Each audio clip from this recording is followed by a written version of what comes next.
Yo, what's good, everybody? It's your boy Gavin, but the cool kids call me GT. You already know what's going on. We back again, once again, with another episode of RealmBreakers podcast. Apologies, for missing out last week. We need to take a break, and to be honest, it wasn't really a lot of stuff going on last week for the for the Right. podcast for this one. Yeah, it wasn't really a lot of stuff going on last week, but however, there's a lot of things we gotta talk about this time around this week. So you already know who about to go ahead and introduce themselves. Go ahead and introduce yourself there, big homie. It's your boy, Spiky Boy, aka Ron Wilson, Bus Drive. And we back at it again with another Run Breaks podcast. Like my bro said, what's up, everybody? How you doing? Yes, sir. Yes, sir.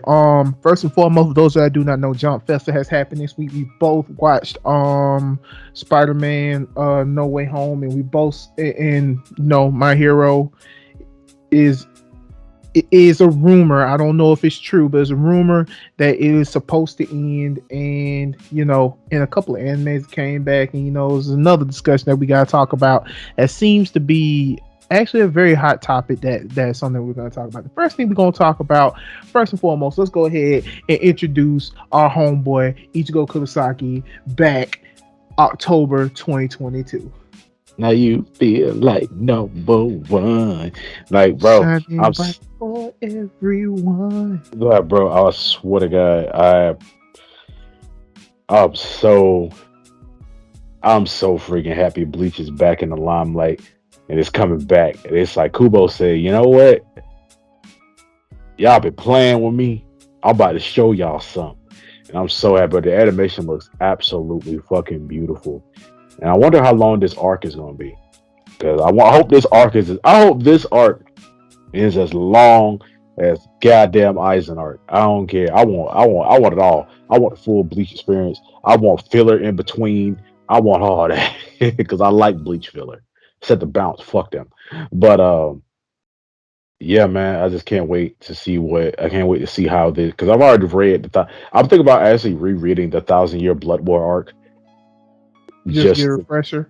just to get a refresher, because I did read it. I read it twice, but I'll think about actually rereading it just to see, all the just to refresh myself on a lot of the new characters that were introduced, because we got a shit ton of new characters in this whole arc, and I hope they're gonna do the arc a lot better than it did in the anime, because the anime then it wasn't a manga, because the manga was extremely rushed, and we really didn't get like a I mean, yeah, we get with the new manga chapter that did come out earlier this year. We read that by the ending of the original manga, the original Thousand Year Blood War, we didn't see nothing. We didn't see nobody else. Like after they beat Yuha and all of that, we didn't see nobody. We didn't see nobody. Like we didn't see what happened to everybody and stuff like that. So we know they're alive now, but like we didn't see nothing that happened to anybody in the aftermath of the fight and stuff. We just saw Ichigo growing up and whole dad now and everything, and that was really about it. But yeah, I'm really looking forward to this whole new Bleach thing. The animation looks absolutely amazing, and I can't wait to see them um really go into these new freaking Quincy's, because it's hard to believe that a lot of these Quincy's were Quincy's, because some of them didn't even do Quincy shit. um yeah, and I also hope that the Zero Squad gets redeemed in this, because they amounted to absolutely nothing in the freaking manga, which I hated, which is also something that was probably rushed because they didn't do anything. But yeah, I'm ready for this. Yeah. I have to agree. Like, okay, so here's the thing. I don't know about filler, because in all honesty and fairness, in today's anime, filler seems to be non-existent, kind of, really. Like most fillers in anime now, it just seems to be non-existent. And if Yeah, it does exist, it's only just a couple of episodes. It's not its own arc. yeah, because a lot of times when we get filler now, it might be like 2, 3, or 4 episodes, and then we go right back to this. It's not like a whole arc itself. But Yes. even if we do, I still feel like we gonna get some filler, and I feel like we gonna get a movie maybe, but that's about it. But I like Bleach filler though. You know, they expand. They a lot of them are very interesting, and they expand the universe. Yes, have to bounce. Fuck them. But I'm just ready. I'm wondering. I wonder if that does this mean like a lot of the fights are going to be like extended because some of the fights in the manga when the Thousand Year Blood War arc were very very like not long, but like some of the fights were like kind of dragged out, and I kind of don't want that, even though they are like very interesting. Um, Also, we're finally going to get to see Ichigo's like ultimate form, like his final form he got. When he got the long horn on his head and all that shit. I'm really excited to see finally get to see that animated, and also Toshido's real Bankai actually fully animated. You know, everybody's new shit that's gonna be fully animated, and it's gonna be absolutely freaking awesome. One thing that I'm actually interested in when it comes to this whole Thousand Year Blood War arc is the sheer fact of the matter of we will be seeing how Ichigo's future is played out. And what I mean by that is there was a part in the Thousand Year Blood War arc where Slick lost his Zanpakuto. And when he lost his Zanpakuto song for Squad Zero, said you have to go back to your origins. And what it means by going back to the origins means he has to go back home to understand his origins. And we're going to see what happened to Misaki. We're going to see the relationship between Misaki and Ishin and Ryukin, because apparently Ryukin loved Misaki as well, even though they were cousins. Ew. So but yeah, and like we're literally gonna see everything unfold. Yeah, like we're literally gonna see everything unfold. We're gonna see how Misaki got her Quincy's, how she has that part hollow, because we're literally gonna be seeing everything like flashback wise. There's going to be a part in this Thousand Year Blood War arc where it's going to be talking about the past before Ichigo was even born, because that's how Ichigo awakens to his true power. Yeah, we'll even see the hollow, like, because you know his Vosto Lorde form, there was a hollow that looked like that Aizen got DNA from, and this hollow was like a very very powerful hollow in Wakamundo, and he was on his way to becoming an Arankar. Yeah, okay, I'm ready to see that guy, and I'm also ready to see like all the Quincy backstory stuff too. Especially like when Yuha was first coming up, and he was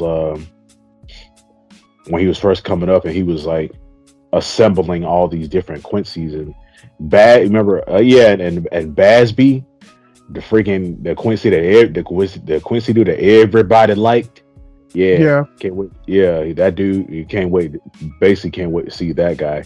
And also spoilers for the manga, but Ukitake, finally got to see the whole, the backstory of Ukitake and stuff like that, and why, there's a reason why his hair is white and stuff like that. Like his white hair is not his natural hair color. Mimi Hage. Yeah, Mimi Hagi Sama. Yeah, he literally had a god inside of him. The whole time it was keeping him alive. He was born with lung cancer. So that whole thing was keeping him alive all this time, and it gets taken out of him, and then he died. Ruki is true Bankai. Renji's true Bankai. Oh hell yeah! Captain. Fuck. Damn. Captain? Head Captain Yamamoto. Yeah, Yamamoto. Oh yeah, Yamamoto's Head Captain Yamamoto's full freaking Bankai, where he summons 1 trillion motherfuckers. Yeah, he's killed 1 trillion people, and he brings them all back to life as like these big fire motherfuckers, and they have all their powers. Yep. So I was just like, yo, but we'll see his death, but animated. He lost a lot of people in the 1,000 Year Blood War. when The I really fight think of the about it. Kenpachis as well. Oh yeah, Kenpachi's Bankai and Shikai. Yep. The thing about it is, I don't like Kenpachi's Bankai. Quick tangent. I don't like Kenpachi's Bankai because he ain't nothing but Oni Akuma with a sword. That's it. I like his. I wish his Shikai was his Bankai because it fits him better. But yeah, there you go. That's it. I agree. I agree. You right. The whole Oni thing. I mean, it's cool, in detail. However, I kind of just I actually want his Shikai should have been his Bankai in my honest opinion, and I wholeheartedly agree with that. I wholeheartedly agree with what you're saying. Another thing that I am excited for, of course, I am excited because seeing that this is a 1,000 Year Blood War arc, we actually get to see their children animated. Oh yeah. And another thing is that whole situation with Byakuya, that whole situation with Byakuya um to where to where when it comes to Byakuya, because remember there was a time when people actually thought he died, but he came back, got his Yeah, vengeance. yeah. He really it was, and he was looking up at Ichigo. When Ichigo came to save him. Yeah, it Right. was they really pushed that like Byakuya died, like they really pushed that, but he didn't. But also the return of the return of that boy in the chair. So Aizen. scared. You be Yeah. whooping niggas asses in a chair. Agreed. Yes. In a chair. Because apparently that chair is OP as hell. And it's holding him back. Like, damn. How you gonna hold him back? But regardless, man, y'all know how hyped we are about this because remember, Bleach fans was just sitting in the cut, and all we just thinking is, yep, Really? any day now. like, Yeah, like man.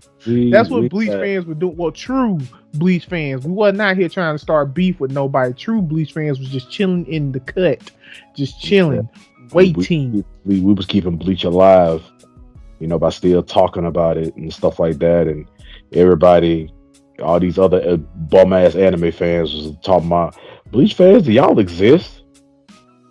We exist. We just chilling. Leave us alone. Mind your business. So it was like, we just chilling. Everybody good. But yeah, man, I'm ready for Bleach to come back. I'm so ready. I'm gonna watch it.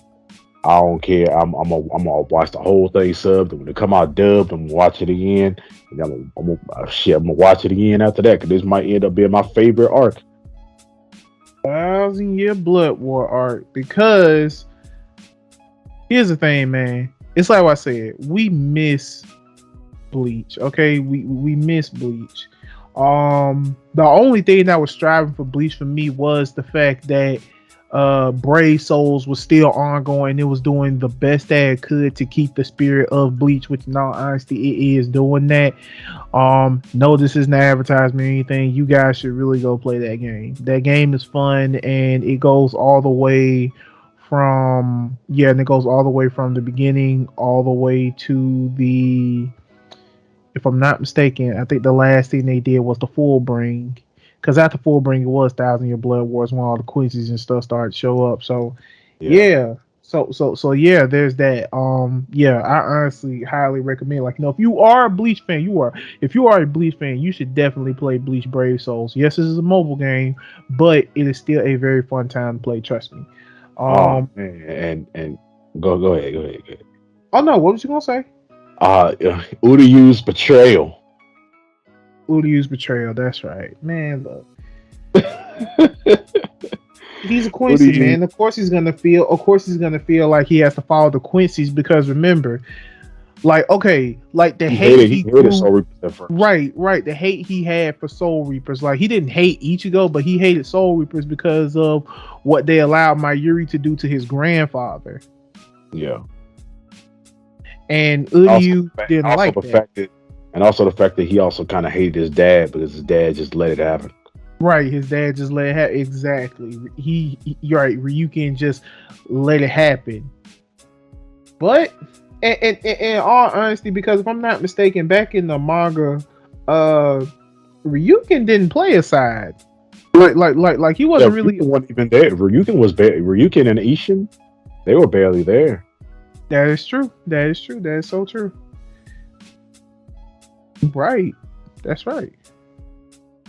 Well, Bleach coming to a computer screen in October 2022. Yeah, yeah. And then after that, bro, while the anime is going, we most likely gonna be getting new manga chapters too. Here's hoping. Here's hoping we get a new manga chapter because Kubo didn't have no business teasing us with that last bit. Yeah, yeah. I don't think I'm gonna like his son though. I think I'm gonna like Kazui. Kazumi was just doing stuff. He's just a kid. He was just doing shit. I'm He like, didn't. Okay, first of all, Kazui don't know how powerful he is. you He's just a don't. kid. But hey, I'm praying that they don't turn this into another fucking Boruto. But hey, Nah. that's a conversation other day. Nah, I doubt they're gonna turn into another Boruto. But yeah, that's not the only anime that's coming back. Oh yeah, man, we got that boy. The reason why I love Samurai, Rurouni Kenshin, is getting a new anime, and I think it is a reboot because Rurouni Kenshin is actually finished, but it is a reboot, and that freaking animation that also looks crisp. So, I actually recently just rewatched Rurouni Kenshin, so I'm good on the refresher course, but I'm waiting, man. This is gonna be absolute. This is gonna be absolute. I got two anime that I'm gonna be watching. I watched a lot of anime this year, and I'm very proud of myself for that. But man, I'm ready for these. This is two of my. This is two of my top. This is these two anime coming out. Bleach and Rurouni Kenshin. These anime are on my two freaking top five. So yeah, you all better know how fucking amazingly happy and excited I am about this. I'm actually excited too because now, okay, yes, I am excited for Rurouni Kenshin. Don't get me wrong, Kenshin's the homie. I'm more excited of what Kenshin is doing, and what I mean by that is it's slick opening doors for reboots of other animes that people are waiting for. Yeah. Perfectly same in Yu Yu Hakusho, but we're not going to talk about that. However, I'm just saying, y'all keep reworking Saint Seiya to death. Oh yeah. And why is there so many reboots of Saint Seiya? I don't know, and it's never done right. That's the thing. Y'all do CGI movies. Y'all try to make it a whole different story and everything. That's cool and all, y'all. That you're trying to do your own thing. However, that original story of Saint Seiya needs to be told. Now, the reason why I'm not going deep into on the Rurouni Kenshin trailer because it wasn't really much to show. It was literally like a 25-second trailer of him showing the X on his face and unsheathing his sword and showing his face up close. That's it. That's it. However, that animation did look crisp. Now it's like what I said. It would be really nice. It would be really kind because, like what I said, it's slick opening doors for reboots such as Yu Yu Hakusho or Saint Seiya or something like that. Because the original five, because that's what I'm calling it, the original five. A couple of these animes have already been rebooted. You have Dragon Ball Z. Well, it has been rebooted, but Kai was the crispier animation of it. So you have Dragon Ball Z, Sailor Moon, Saint Seiya. Yeah, I know. Sailor Moon, Saint Seiya, Rurouni Kenshin, and Yu Yu Hakusho. That is what I am. That's what I dub as the original five before the big three and all that hype and stuff has happened. Because remember, these animes paved the way to make the animes that we love and know today. Okay, like real talk. These animes paved the way to make shonen anime what we know and love today. Dragon Ball Z, Sailor Moon, Yu Yu Hakusho, Rurouni Kenshin, and Saint Seiya. And Saint Seiya plays a big part in a lot of shit, but Saint Seiya is like the forgotten one, and I don't care. I'll never forget about Saint Seiya. Saint Seiya will always be my shit. Anywho, going about what I'm saying. Like, okay, so for Rurouni Kenshin, I love Rurouni Kenshin. I can't wait to see these arcs again. You know, Kenshin versus the cop, Kenshin versus Aoshi, Kenshin versus Makoto. Like, come on, man. Especially Kenshin versus Makoto. The way it looked in the old school, imagine how it's gonna look with animation like this. That shit is going to be amazing. Demon Hell Slayer, yeah. who? Yeah, I fucking said it. Demon Yeah, Slayer, but then who? if they Like, do this, if they do this, they might end up saying, "Fuck it, let's do Samurai Champloo next." Oh shit, let's do Afro Samurai next. jumping the Like gun a bit. I am. Yeah, you jumping the gun a Am I? bit, bro. Hey, I'm just Here's my thing, bro. Samurai Champloo is fine the way it looks. It don't need a reboot, yeah, okay? it don't. But I feel like I'm surprised it hasn't. I was surprised like it hasn't gotten. But the thing about it is, I feel like it shouldn't be touched. No, it shouldn't I, be touched. I feel Don't like it should. reboot it. Don't reboot it. Don't continue it, and don't live action it. Leave it Yeah, hell. alone. Don't I would say reboot it. Don't continue it. Don't live action it. Leave it because alone. I'm just surprised that it never. I'm surprised that it hasn't gotten. It hasn't gotten like a remaster or something like that. Like Here's my I was thing, surprised. bro. Here's my Like thing. I First and like foremost, the music is what made Samurai Champloo to what it is. Everybody remembers Samurai Champloo, not just for the anime alone, but for its music. And you have to understand, Nujibis is no longer with us anymore. The guy who made the guy who makes the movies, I mean the guy who makes the music and soundtrack for Samurai Champloo, he passed away a long time ago. yeah. So I don't know who you gonna find to recreate that music that Samurai Champloo gave to us. However, and it's just me being real with it, it's like what I said, certain animes need to be left alone. Samurai Champloo is one of them. It ended well, it had a great ending, everything was resolved. I don't care. All right, everything was resolved. The man who smelled sunflowers has been found. He's dead as hell now, but he has been found. So once again, it's like what I said, do not, and I repeat, do not fuck with Samurai Champloo.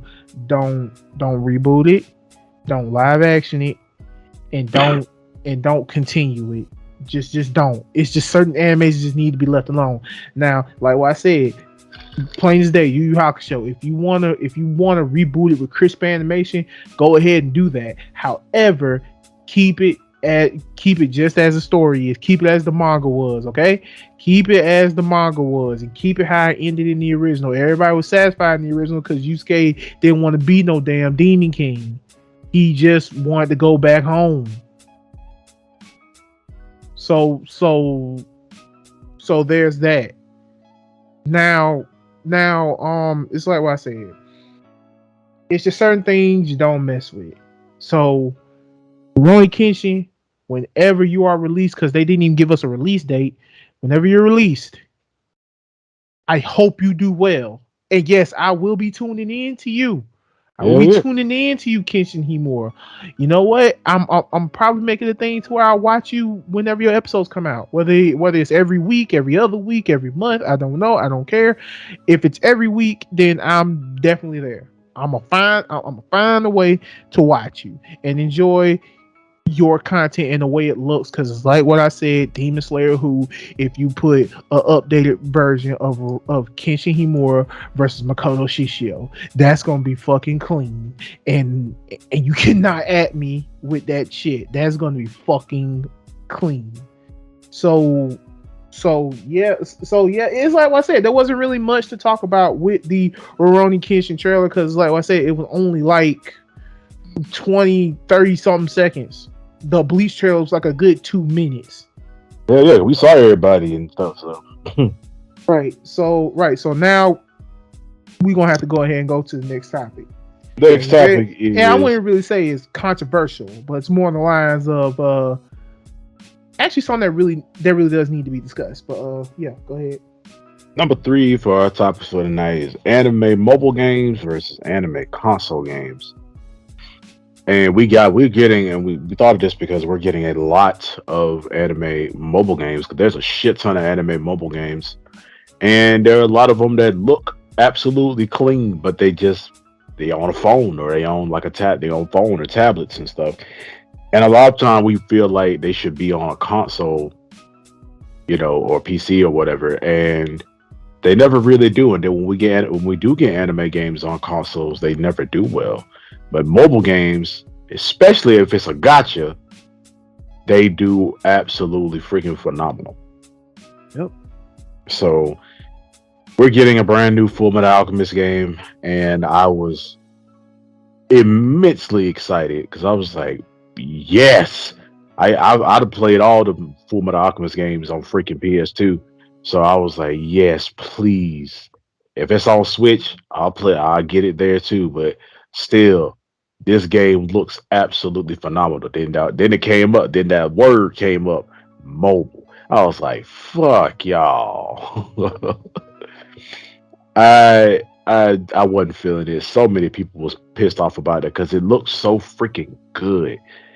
And yeah, I got two phones, one for the plug and one for the load. But I got two phones, and I could put it on my other phone, stuff like that. Because I got a second phone where I play game. Where it's just there to I just play games on it, and I only got one game on my main phone, but Legends. But other than that, like I just hated the gameplay. Looks great. The freaking cutscenes look great.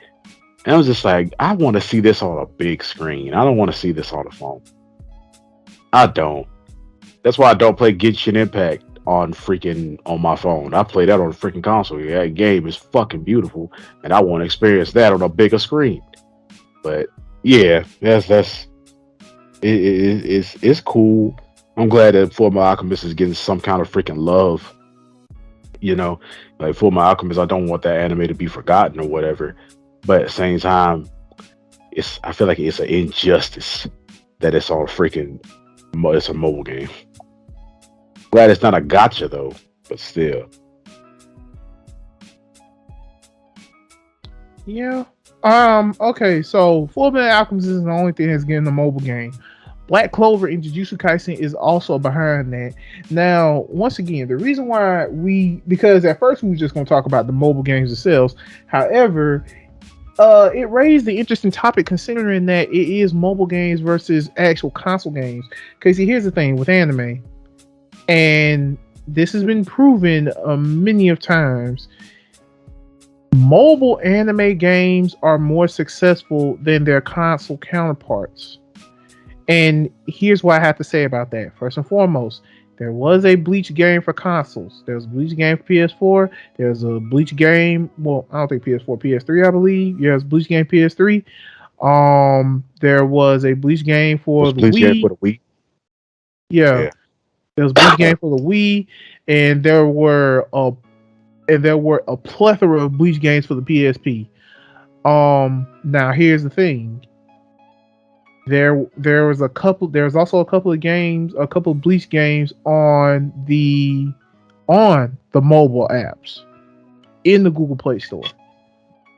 But the main one that always stands out, the main Bleach game that stands out over all of them is Bleach Brave Souls.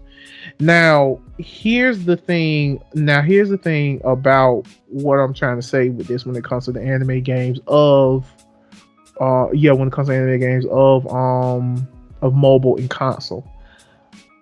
Granted, yes, those Heat the Soul games, the Soul Carnival games on the PSP for Bleach were pretty successful. The only problem is they never came over here.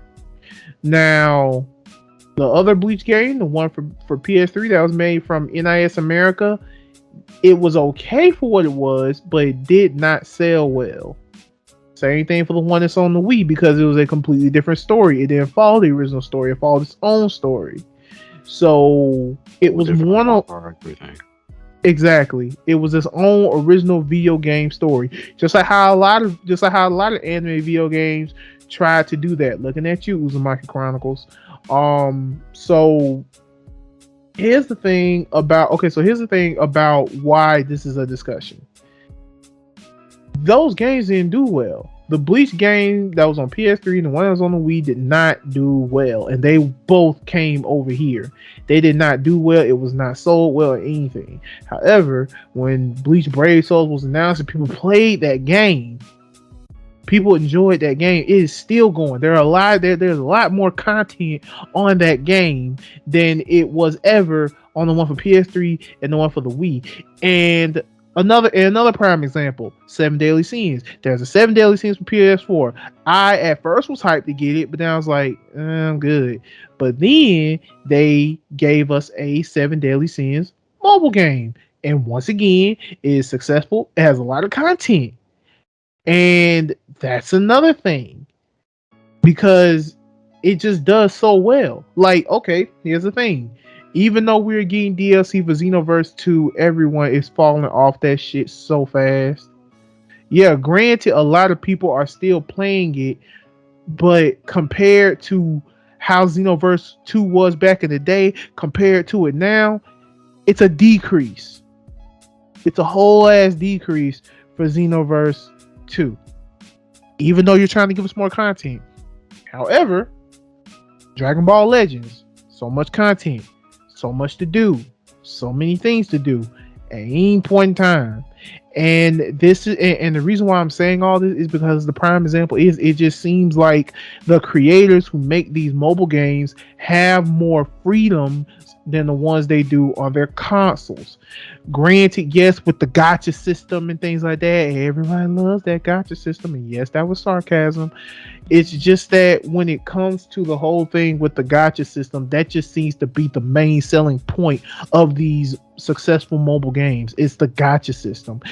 Granted, yes, Genshin was successful as hell to be a game on a console with a gacha system.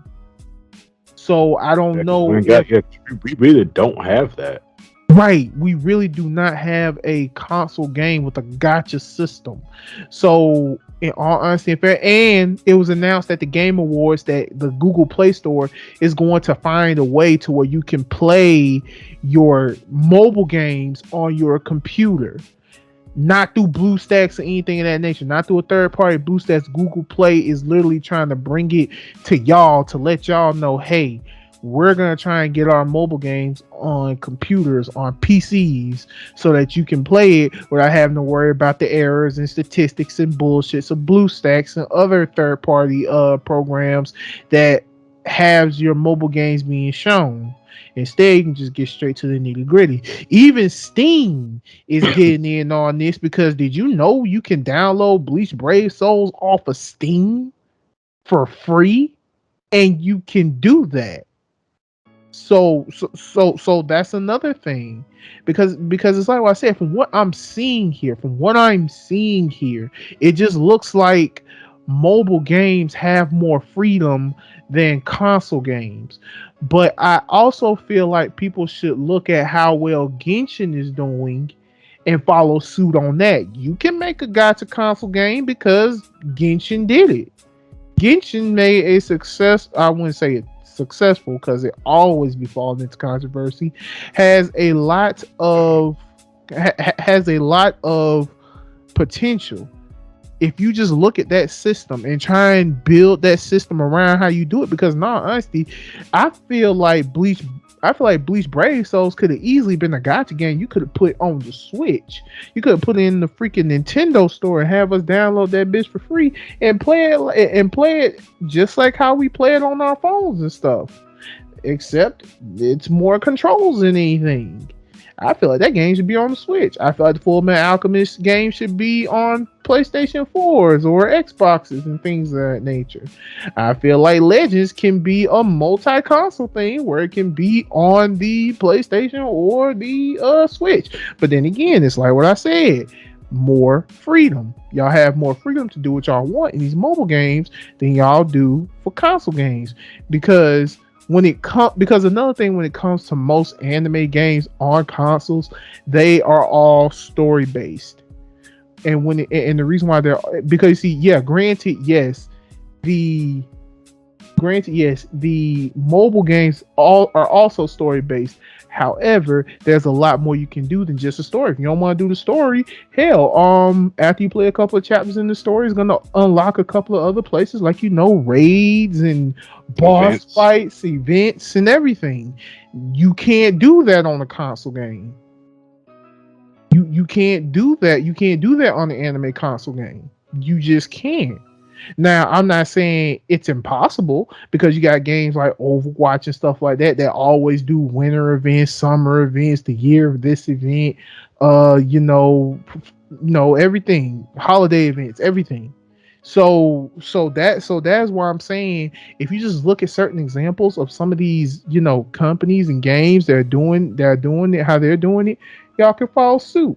But then again, y'all also have to include characters, costumes, and all the other stuff.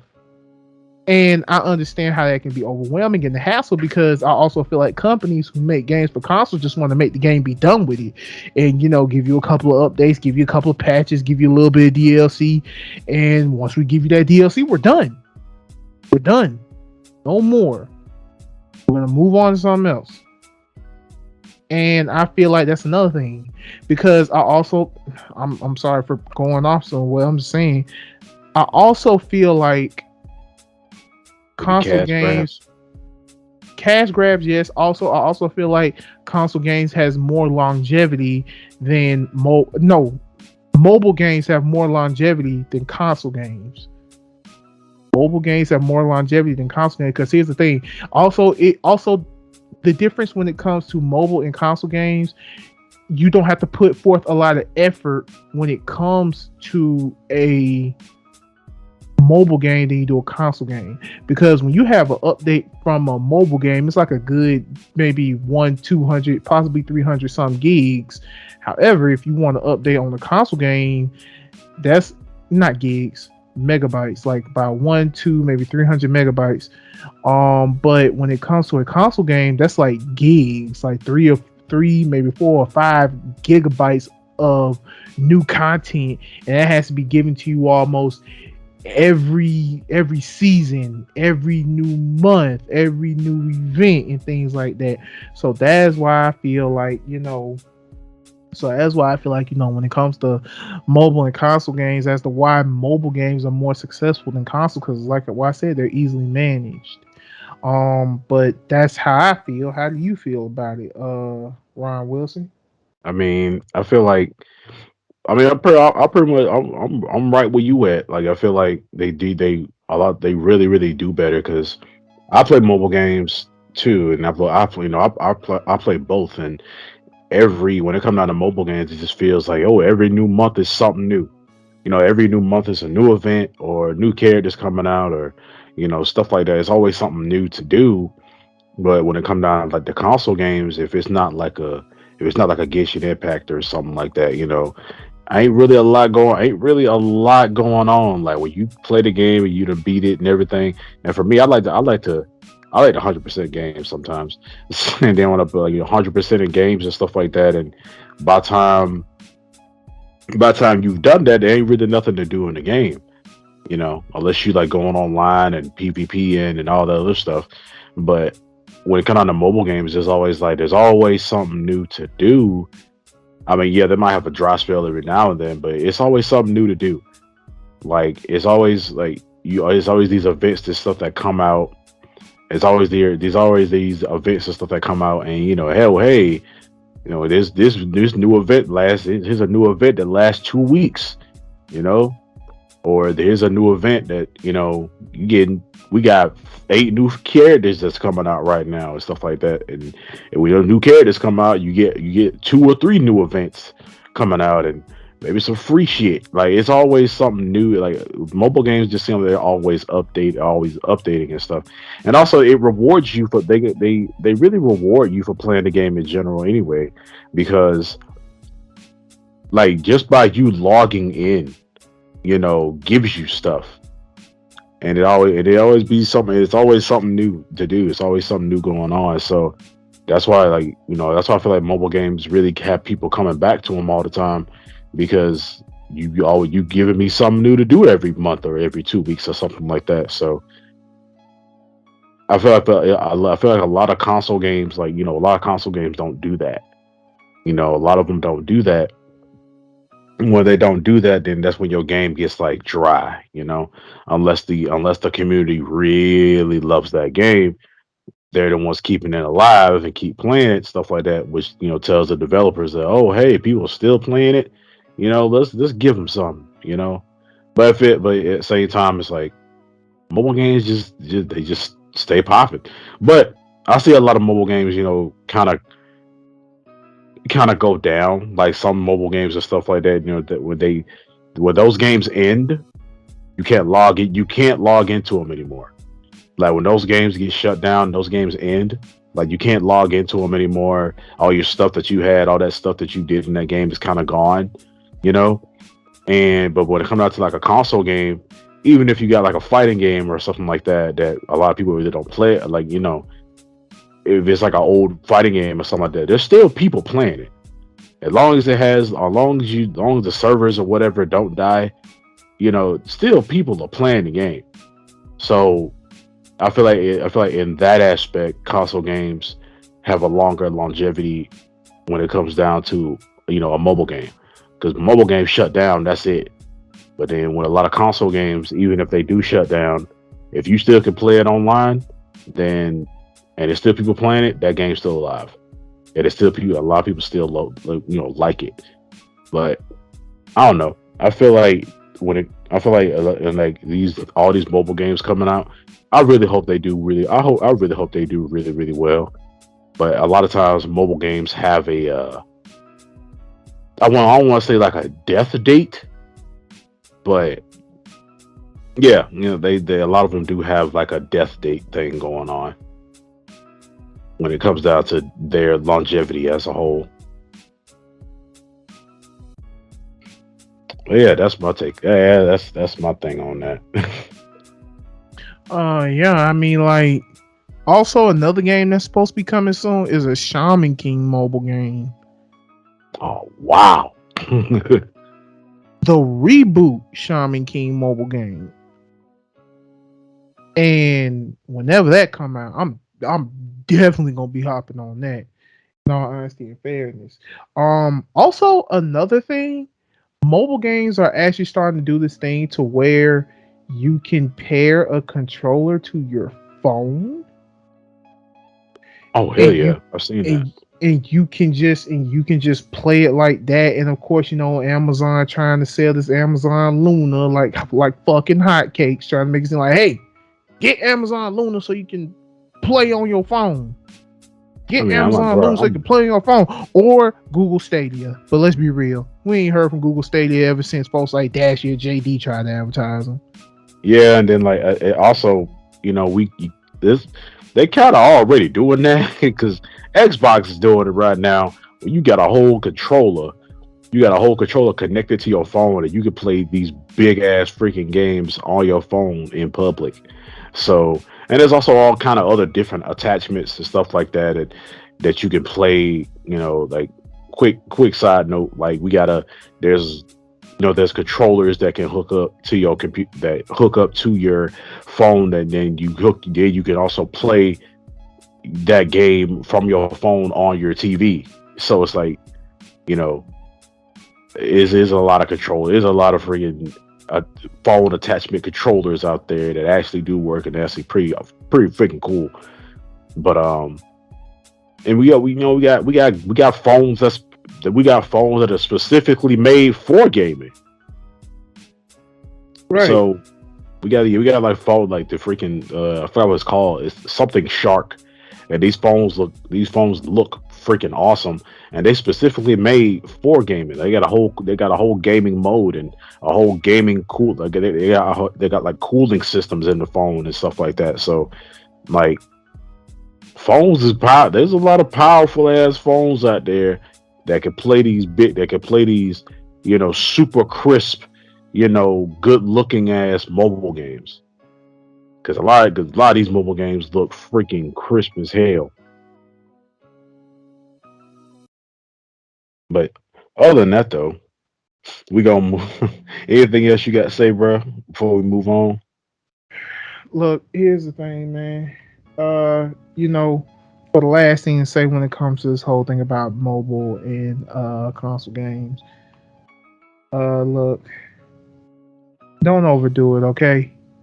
Don't overdo it, all right? Because here's the thing: we really do need some games to come on consoles. Don't overdo it with the mobile stuff, please. Yeah. And that's all I have to say about that.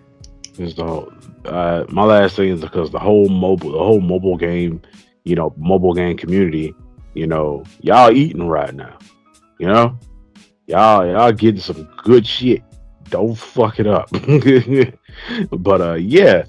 So we're gonna move on to our next topic, which is My Hero Academia is ending next year. Next year. Now it's a rumor, all right. So my hero fans don't be y'all weird as hell. Y'all stay the fuck away from me. Don't you come for us. I say it's rumor. Because right? we are My Hero fans, but we not those. We not y'all, okay? Yeah, we ain't you weirdos. Let me put it to you like this: if you feel a certain type of way when we say we ain't like y'all, we talking about you. Yeah, you weird mother. Anyway, throw a rock into a pile of dogs. The one that holler is the one you hit. Wow, we southern out here, but but yeah, man, like My Hero could be ending next year, and I'm surprised, but I'm also not surprised because Horikoshi did say that he wants My Hero he wants My Hero to go, like he wants it to like not go as a sense of like ending, but like go as in like he wanted it to last a long time, you know.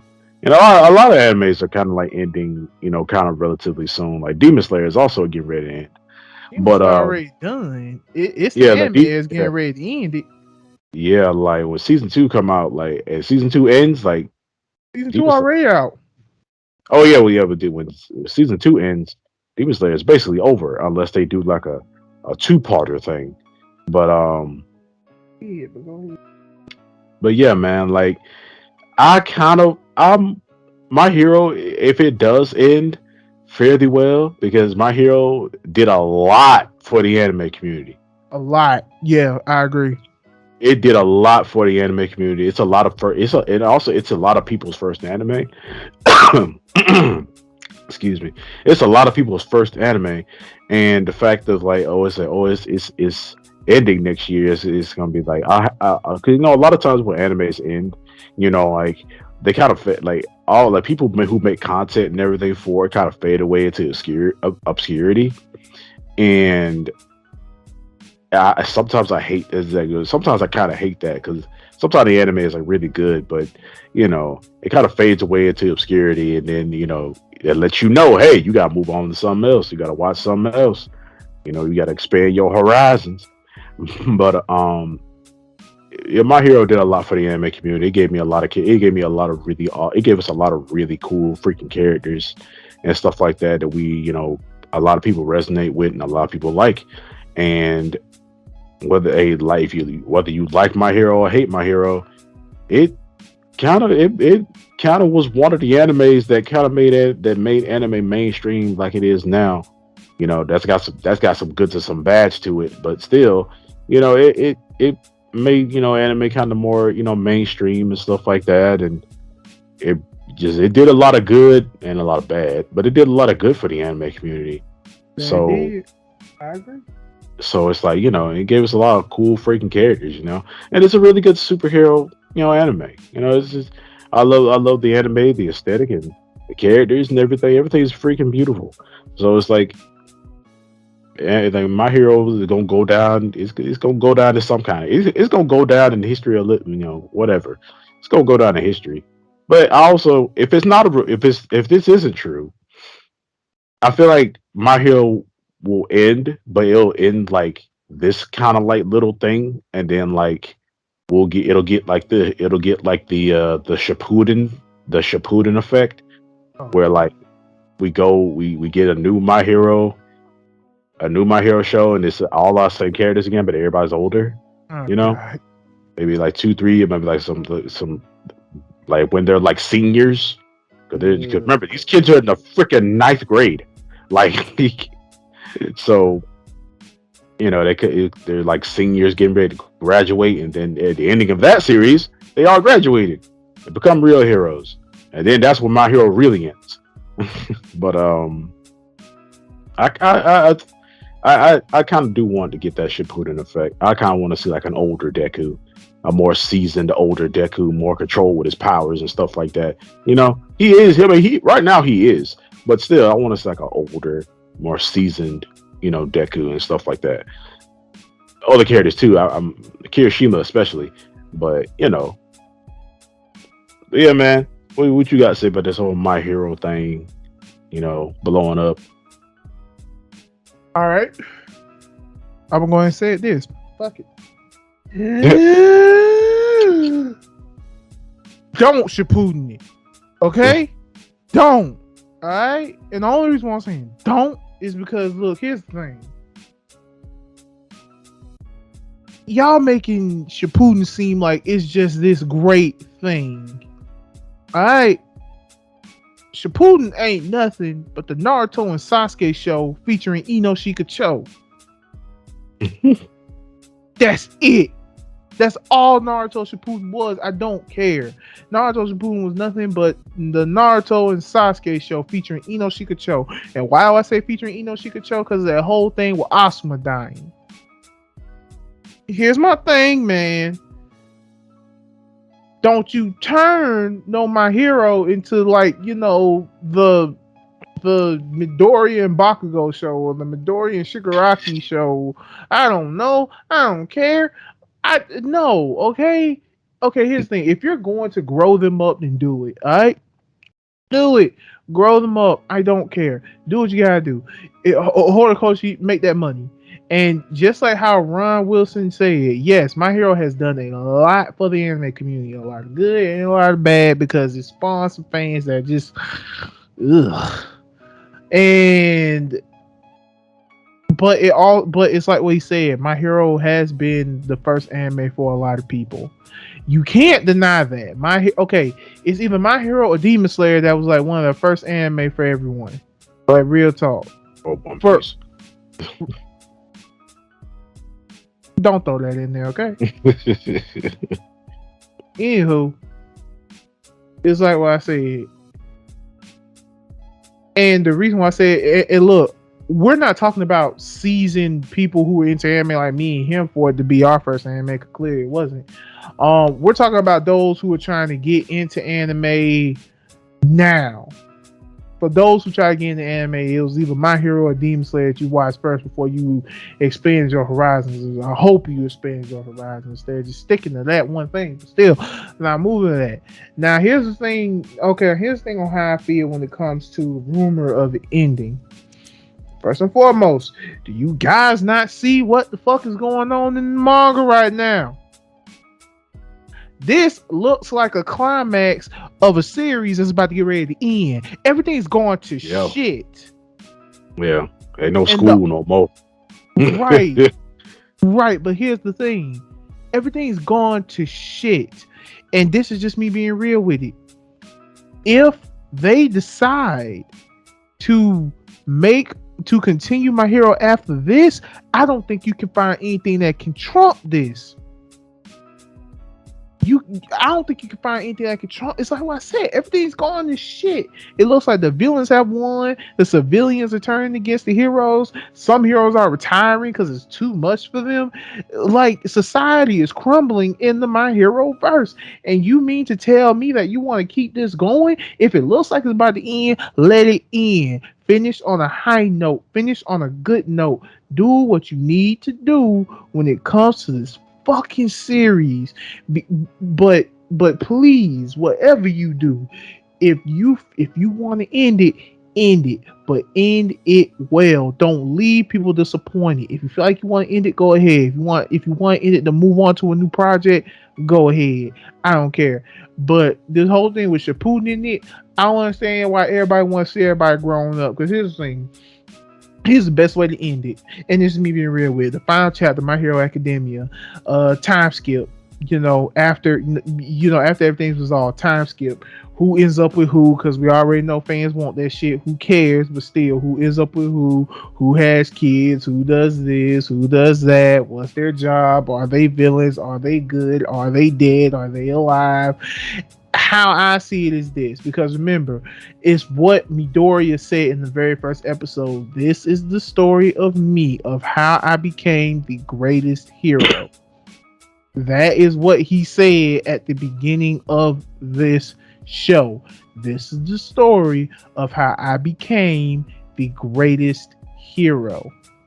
So that means if he's grown, he's the greatest hero. I feel like it should end like this. He meets someone who was down in the dumps, just like him, who probably didn't have a quirk or anything of that nature, and Deku trains him like how All Might trained him, and it shows them walking into the sunset because Deku about to get ready to take him to the beach or something with a the end at the top of it. I don't know, I don't care. I just feel like it's like passing the torch, and then people gonna be like, oh, what happens to this kid, what is this kid gonna do, and all other shit. Like, look, if you want a story to continue, that's fine. However, don't make it into a situation because look, here's the thing, so it has to come to an end. But then again, not only does it have to come to an end, it doesn't have to come to an abrupt end. And what I mean by it doesn't have to come to an abrupt end, I mean it doesn't have to come to an end to where everything is resolved or everything is finished. Because here's the thing, it's showing you with endings that I just described, it's showing you that the adventure continues. It's however you want to perceive it, and all the other stuff. It's the adventure continues. That means this universe is still going. This universe is going. This universe is like still has conflicts. Universe still has problems. Because I don't know about the hero's end goal. Yes, you want to stop all villainy, but you stop all villainy, what happens then? You're not a hero anymore. What is a hero without a villain? And that's just me being real with it. Now, it's like I said, I'm a person who believes in complete balance. I'm a person who believes in nothing but complete fucking balance. And that's how I feel. Like, yes, I'm that person who's like, who's Batman without a Joker? Who's Joker without a Batman? That's how I feel. So the one thing that I have to give, like, if this rumor is true, end it on a high note. Because like I said, all the shit is going on in the manga right now. This looks like a climax of something that's about to get ready to finish. I'm not talking about the anime. I'm talking about the manga. This looks like something to where it looks like something's about to get ready to be finished. Not continuing, finished. So, whatever you want to do, when it comes to this rumor coming out saying that Horikoshi saying My Hero ends next year, just be prepared for it. You might get a good ending, you might get a bad ending, you might get a shitty ending. Don't know. You might even get a well satisfied ending. You might even get a poetic justice ending. What I mean by poetic justice, to the point where you don't have no choice but to be satisfied. Yeah. You ain't got no choice but to take it. I mean, either way, you got to take it in general. But you ain't got no choice but to, accept it for what it is. Exactly. Accept it for what it is. But yeah, man, My Hero ending. I kind of don't care, but I actually kind of do care. But at the same time, thank you. If it is ending, thank you, My Hero, for being, a lot of people, being an inspiration to a lot of people, and also being an anime that a lot of people love and enjoy. But yeah. Agreed. But yeah, our next topic for tonight is Hawkeye final episode. And me and this man kind of feel a little underwhelmed by this episode. I mean, a lot of things were resolved. But a lot more. But we got some other things that I have got questions about. if you get my drift. What are your questions? Because I don't really have any questions like that. But what are your questions? Question is like, are they really gonna kill our Kingpin? Hell no.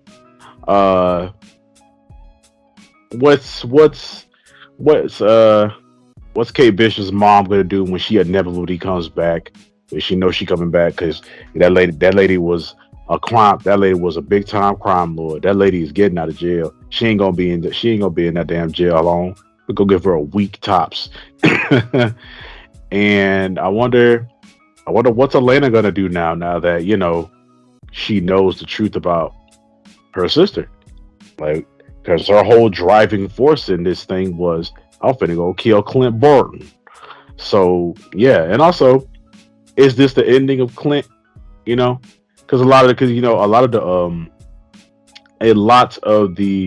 current Avengers are either dead or retired. You know, like a lot of the Avengers aren't really doing a lot of the the previous Avengers really aren't doing anything.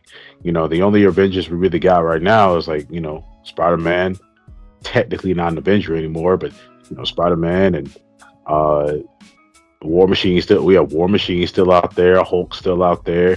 Uh, Thor, he's off world, but he's still out there. And Captain Marvel. So, well, yeah, you also count Wong and Doctor Strange, but other than that, like, What you ain't about really got. what? Wait. What about Winter Soldier and Oh yeah, but yeah, Bucky and Cap, yeah, Bucky and New Cap, stuff like that. You got them out there. But other than that, like, a lot of these characters, they're getting old. You know, well, nothing to count a Bucky, but a lot of these characters, they're getting old. So, you know, with a lot of them, it's like a lot of them just don't. A lot of them don't want to do this shit no more, really. this So is true. yeah, yeah. So it's not like how it is in the comics, where it's like they be heroes for like a long ass time, and they just wake up one day and just decide I don't want to do it no more. But now it's like, there's a lot more realism when it comes down to the movies because, you see these characters actually like age, and a lot of them just feel like, oh, hey, I don't want to do this shit no more. I'm gonna pass this on maybe to somebody else. And that's what I think Clint doing. I think after this, I don't think we're really gonna see Clint anymore. I think it's all gonna be Kate now when it comes down to, being the whole Hawkeye thing. 'Cause you saw it in the show where, Clint was getting hurt a lot and he was, he really just feel like an old man really right now. He's all every time he got hurt, he was always like oh ooh God, I can't hear fuck like he was always it was a lot of that going down with Clint. So you clearly see Clint really don't want to do this shit no more either way. If it wasn't for Kate, he would be at home That is true. with his fucking family. So a lot of things wouldn't be going down like that. But at the same time, I just feel like, are we really gonna see it? Like, what Clint gonna be doing after this, man? Is he gonna be just straight up training Kate from now on, and then Kate gonna be out here doing everything? Most likely, yeah. And oh yeah, also not freaking Wanda, Scarlet Witch, she's still out there, but she just won't be left alone. Even though she knows she uber broken now and knows how to use her powers to the fullest. More on that later. Yeah, more on that later. But she just won't be left alone. So yeah, it's not really hero out there. But yeah, man. I mean, it was awesome. The last episode, especially that the scene where they out fighting all the bros, and Yeah, all the tracksuits. you fighting all the tracksuit bros and using all these freaking awesome ass arrows and stuff like that, and a owl coming down and grabbing them dudes and picking them up. I'm like, what the fuck? They finna die, like. And That is true. I was wondering, like, does that wear off? I was like, does that wear off? Because if they like that forever, that's tragic. It's a tragic life they finna have right now. But Well, yeah. shouldn't have been working for the wrong person. But yeah, man. I'm glad Clint and Elena got to have that conversation because I was really I was really hoping that for them to have that conversation. I knew Elena wasn't gonna believe shit he was talking about, and that's why That's why I'm kind of glad that he didn't go into detail about, he said, he was like, if I told you what really happened, you wouldn't believe me. Oh, excuse me. He's like, if I told you what really happened, then you wouldn't believe me. You wouldn't believe that we went to a freaking planet that exists that's outside of existence, and you go get a freaking magical infinity stone. Like, you wouldn't believe me if I said that shit. So I'm gonna just say, hey, she made a choice, and I couldn't stop her, and I'm sorry. So, yeah, man, I'm just wondering, like, is Atlanta still gonna be part of the freaking Thunderbolts after this? Because that team's also getting made. But yeah, man, that's my thing. Overall it was a pretty good. Overall, it was a great ending. You know, the whole Kingpin thing, I'm kind of iffy on because if we know for people like us, like we know he ain't dead, but at the same time, people are like people who are casual people. They're feeling like, oh well, why they kill this big character like this and stuff like that. And a lot of people don't know that they're setting up other shows for other characters. You know, they don't know. Some people don't know that Echo is getting her own thing. So I feel like it was somewhat of a bad move, you know. And Marvel does this thing where they just kill all their freaking villains, and I don't like that. I don't like how they kill all their. I don't like how they just straight up kill all their villains. Some villains, yeah, die, but like some villains just don't really like. Some villains really don't need to die. Like I don't think Kingpin needs to die. Not right now, especially not right now. Right when he was just introduced, and yeah, but that's my thing on that. Okay. So here's my thing. So my character list goes as this. What I mean by character list, I mean my favorite characters from Hawkeye.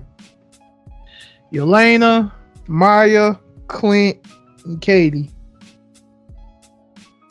Don't get me wrong, Katie has grown on me because last time this was more than the lines of I hate Katie segment, but I don't hate Katie.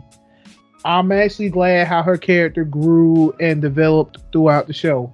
Because I was thinking, please don't let me hate this character all the way up to the end. Because this is a character we're supposed to like. This is a character we're supposed to be rooting for. And I didn't want to be on the opposing side to be, hoping that Clint smack taste out her mouth. But no, she grew. I'm glad she grew. But it's like what I said, my favorite character throughout the whole thing of Hawkeye was Yelena. I loved Yelena's character. Reason being because maybe reason being is why I like Yelena's character is because I love the way she treats this. She's like, yeah, this is a mission. She is like, yeah, this is a mission, but I want to have fun.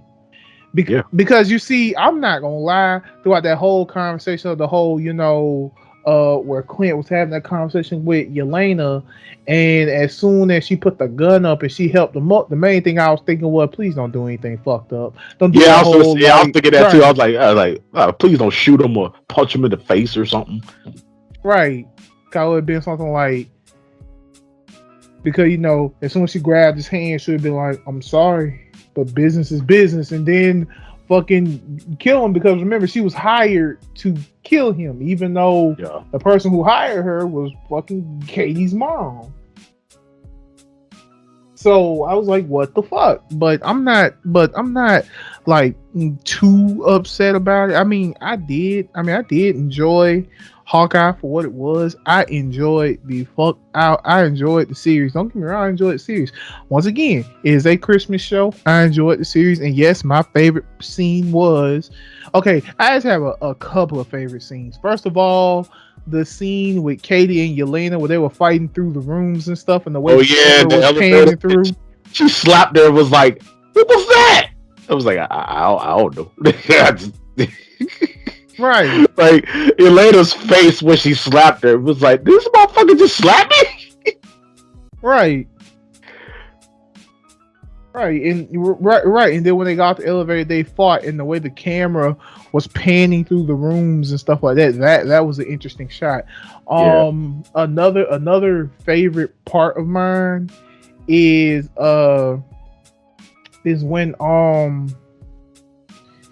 when Katie was fighting Kingpin in the toy store. That was awesome because of that part where she snapped and she fucking made the arrows activate. That was cool as fuck because it's kind of showing that she's ready to do things herself a little bit. So I actually like that part. And another one of my favorite parts is, of course, when Clint went home for Krumma. Yeah, man. Kept his promise. His kid even said it. He's like, Dad, you're here. You kept your promise. I was losing faith in you.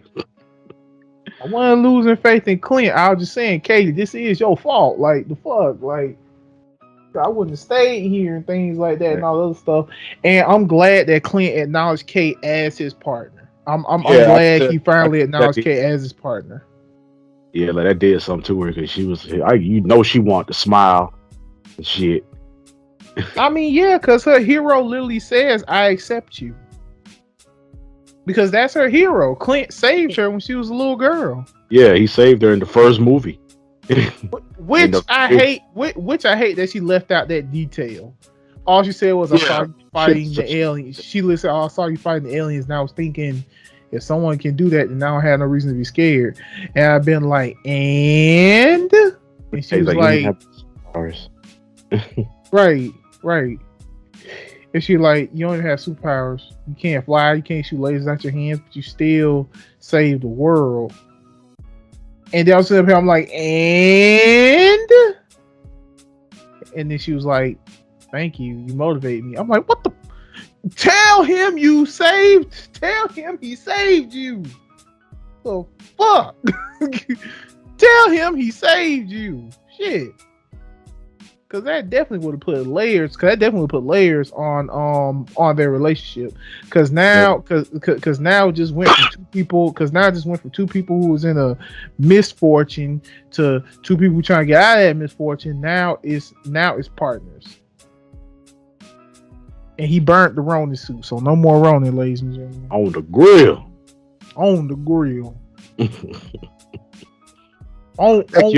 That really tickled me for some reason. Like that really made me laugh. I'm like, damn, you gonna burn it on the grill? On the grill. Hey, you put no seasoning or nothing on it. You just said burn, bitch. Exactly. Now, you know what? No, fuck that. I'm about to address something. I'm gonna address it real quick. Marvel, we need to fucking talk, man. Like real talk. This another Marvel situation? Huh? This another what if situation? No, it's not a what if situation. But Marvel, we need to talk. Okay? Post credits is supposed to be something to wow me. Not make me want to tear my ears off my fucking head. Shut your ass up. I could do this all. Fucking idiot shit. I'd go to that damn musical if it was real. I ain't going to that shit.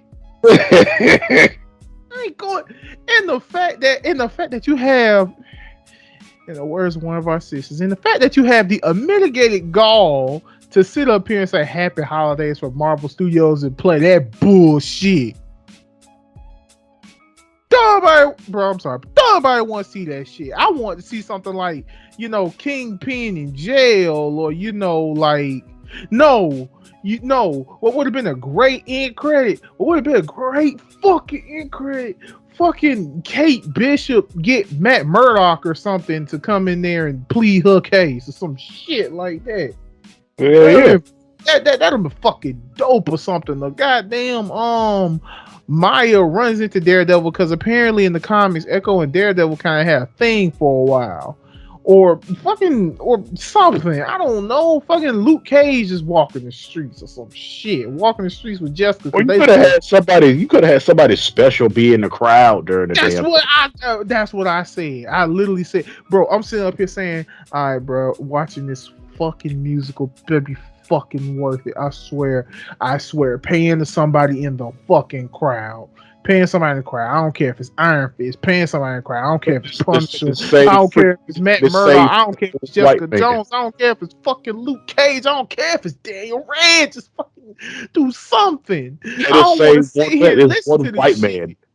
Said this one white man that was hyped up and loving it. I don't care. And no, the white man wasn't hyped up. That was a conductor, bro. He was, but he was hype as fuck. He was more hyped than everybody else. Conductors do that. Yeah, but damn. I'm tired of seeing this white man. Man, no, it ain't even the whole thing of me being tired of seeing white man. Like, bro, why the fuck did you play this? I'm over here sitting here. I'm over here sitting here like, okay, the musical's done. All right, let me go ahead and go for it. Like, what the fuck? Because kind of like, okay, let me just go after these credits, and then they can show us something. Still don't show us a fucking thing. Are you fucking kidding me? I'm not doing that. You don't tell us I could do this all day. Eat a dick. I ain't got time for none of that. Fact. Like, yeah. Like, enough of this motherfucking bullshit. Yeah, that musical was trash. Totally trash. Like, just straight up garbage. I ain't got time for that. You could have gave us something. Kingpin in jail. Or, Kingpin in jail, and Kingpin in jail, and with his connections, he finds Kate's mom. Oh, yeah, he was pissed when she left. Exactly. Exactly. That's what I'm saying. Like, all those would have been great. All those would have been like great end scenes or something. Like, he's sitting in his jail cell, and then the fucking security guard comes and say, "We found her." You're like, okay, take me to her or some shit like that. And then like, she hires someone like Matt Murdock. She hires Daredevil because remember, it is confirmed. And in this next topic, we're gonna talk about Matt Murdock is in the fucking MCU now. So no ifs, ands, or buts about it. I don't give a fuck. But no, man. No. The fucking musical. Fuck that musical. Fuck Rogers the musical. Rogers the musical. The fuck? Why does it could have been Avengers the musical. Nah. Rogers the musical. Damn. Y'all love Cap. I love Cap too. But still, goddamn. I ain't give a fuck no more. It could have been comedic. I mean, it could have been even comedic. You could have had Bucky and goddamn. You could have Bucky and Sam in the damn crowd, or something. It ain't have to be that. It was just regular ass people out here in this thing. It was stupid. I agree. But yeah, we're gonna move on to our last topic for the night, which is Spider-Man No Way Motherfucking Home. And this movie had me crying. This movie had me tearing the fuck up. This movie had me going, yeah, and no, and awesome, and all kind of shit. You know what? Fuck that shit. Hold on, wait. Before you even get into it, spoiler warning. Okay, this is a big spoiler warning. If you have not seen Spider-Man No Way Home, this is your time to click. So therefore, I bid you and everyone who's watching who has not seen the movie adieu. All right, get on with it. Let's go. All right, but then we got Pete out here working. Be a Spider-Man and stuff, but then this movie takes place right after Far From Home, and Mysterio bitch ass then revealed his identity and everything. Which I hate people. I really do, because I like how all these people just everybody just turned against Peter like that. And then I had a whole thing talking about some Mysterio was right. I'm like, right about what? What are y'all talking about? Like, This Karen ass bitch talking about some Spider-Man hit me. Yeah, Spider-Man hit me. I'm like, you big bitch. Like, he was like, I want to see your face. Like, you literally try to take this motherfucker's mask off. Like, what are you doing? And then that other dumbass who tried to jump on them when he was swinging away. I'm like, what was your goal here? Like, I'm like, bro, you could have died. like for real, I was hoping he hit his chin on that goddamn car. Like, bro, shut up. And then everybody coming to his house. All these goddamn helicopters and shit coming to his damn house. I'm like, bro, it ain't that serious. He was like, yeah, I want to see his face. Like, yeah, bitch. Like, it's not. then we had the reveal of Matt Murdock as his lawyer, and made it so Peter and the rest of his folks don't get no charges. He's a really good lawyer. Which was awesome, bro. Okay, another fucking thing I gotta say. The fact that me and my baby, we went to go see the movie opening night, IMAX, assigned seats, with nothing but nerds in that motherfucker. Every single time something happened, there was a crowd reaction, and I fucking loved it. Yeah. When Matt Murdock showed, woo! That's all I heard was, woo! Let's go! And everything like, yeah, when Matt Murdock showed up, it was like, woo! Let's go! Like, bro, this is awesome. And when Andrew Garfield Spider-Man saved MJ.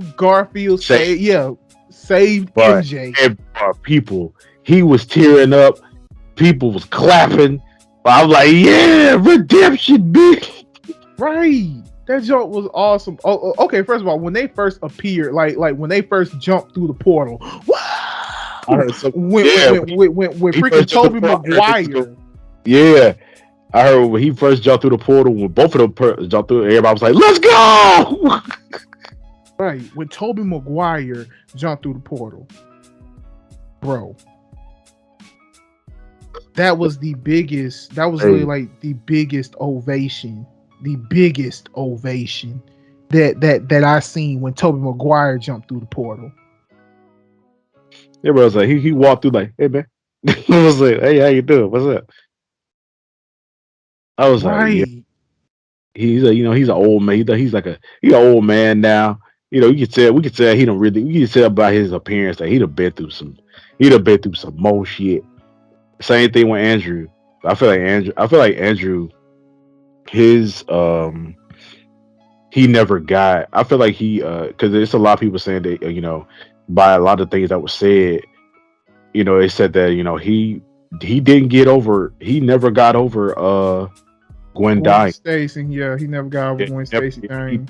He never got over that, and he became like a more serious Spider-Man to where he wasn't pulling his punches no more. Like he wasn't holding back no more when it came down to fighting, like thugs and villains and stuff like that. He wasn't doing that.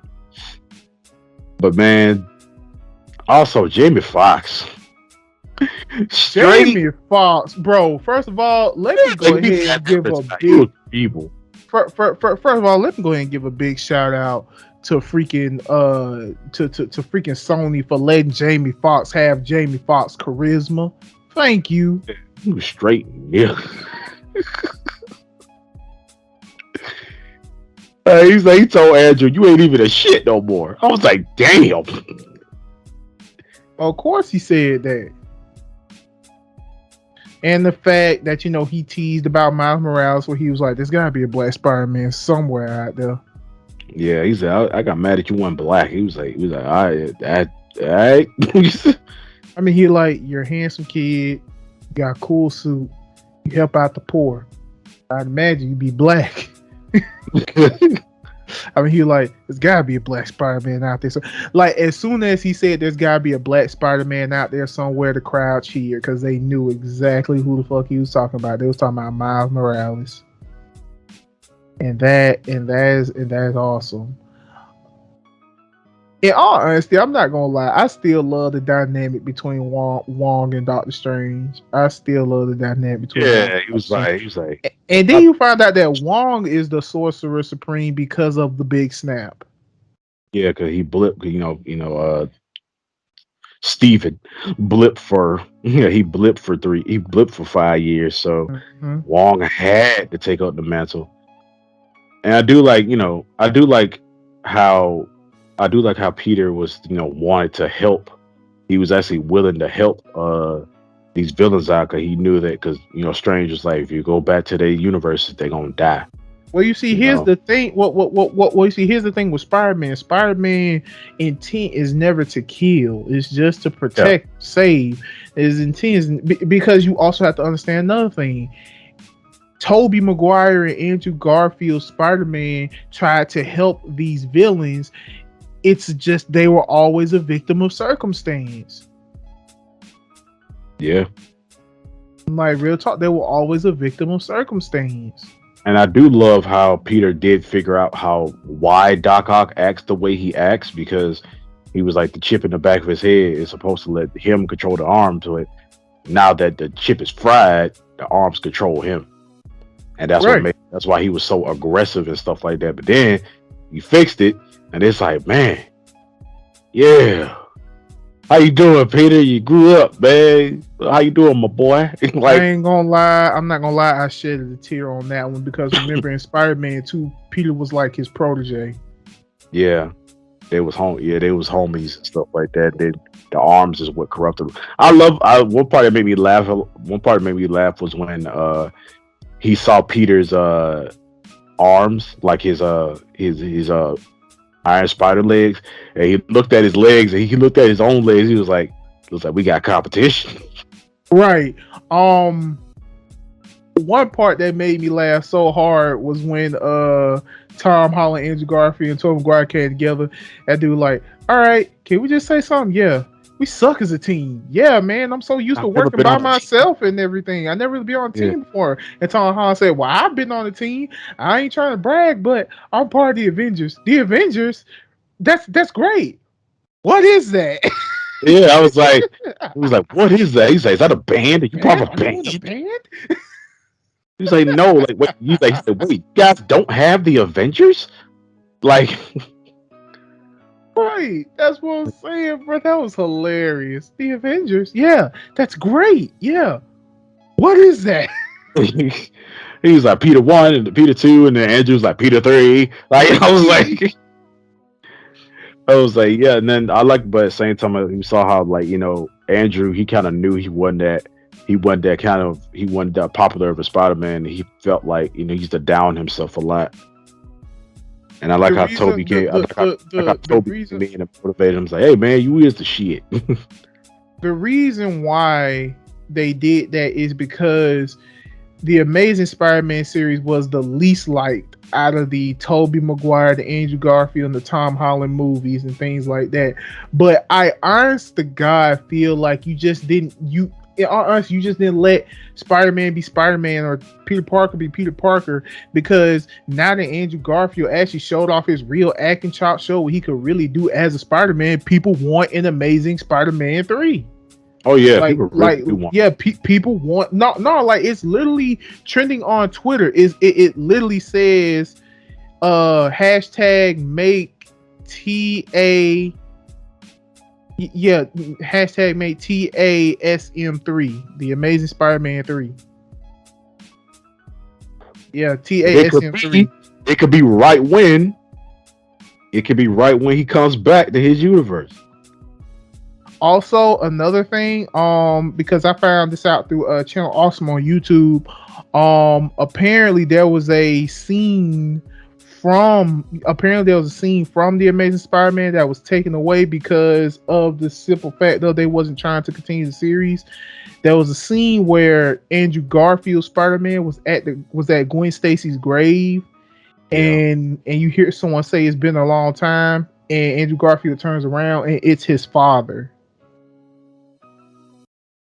Oh yeah, it's a deleted scene. Yeah, yeah, is a deleted scene.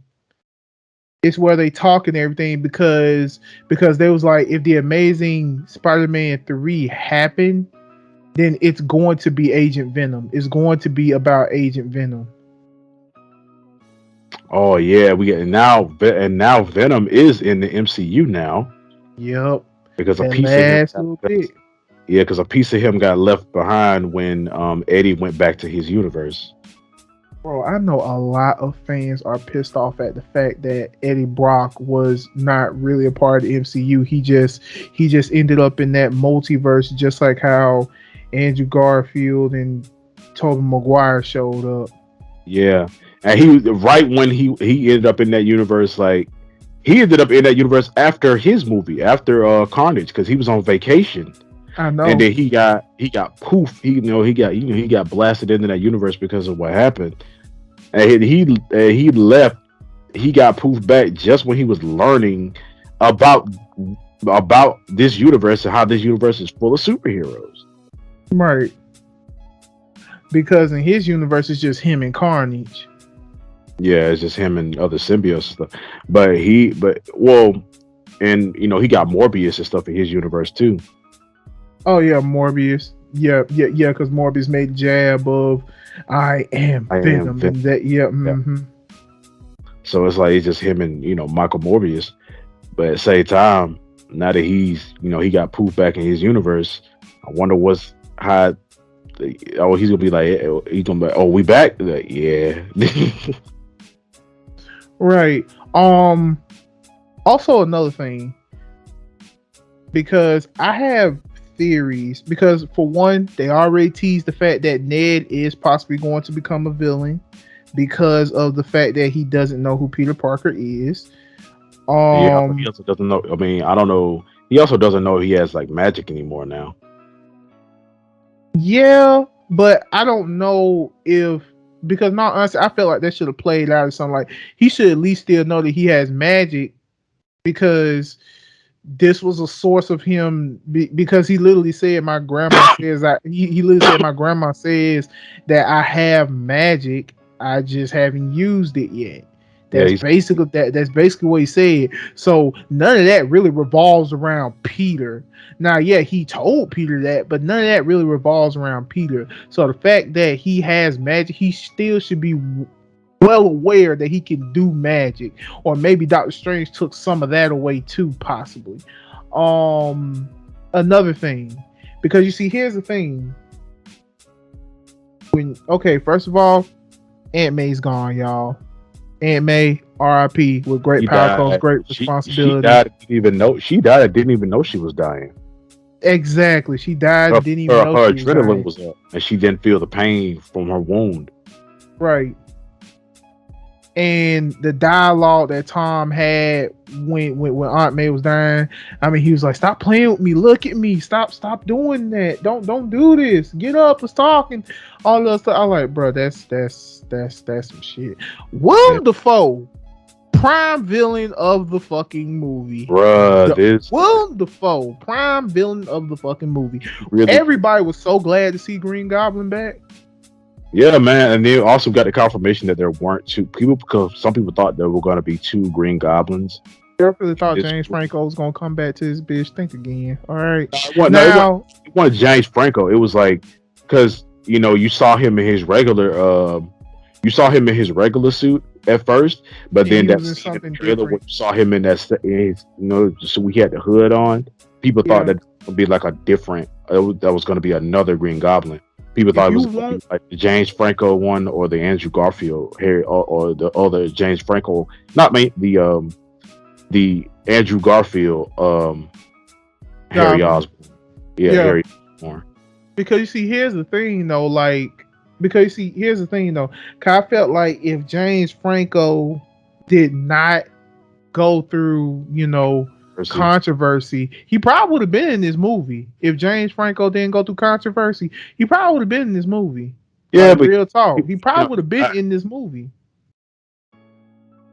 he died and stuff like that. So I was like, I don't know how that would have worked, but What do you mean? How? What? Wait. What do you mean? I mean, well, it is better. I mean, I feel like it's better than it is William Dafoe though.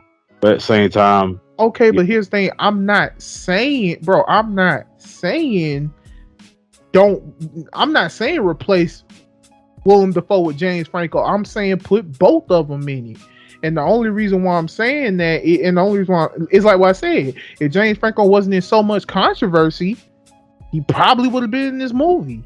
Like, real talk. If James Franco didn't go through those alleged charges, he would have been in this movie. He would have been in this movie.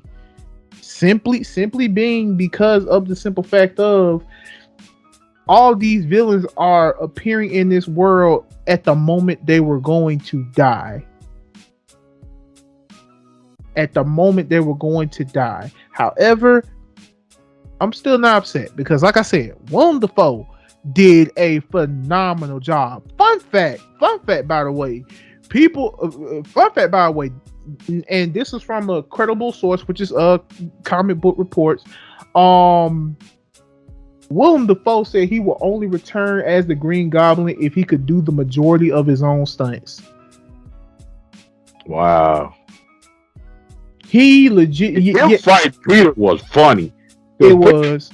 He was beating Peter ass. Like, he was countering all Peter's shit. I'm like, you gonna let this old man beat your ass like this? If Tobey Maguire Peter could barely beat Goblin. Yeah, but I'm like, God damn. Goblin was whooping Tobey Maguire Peter Parker's ass.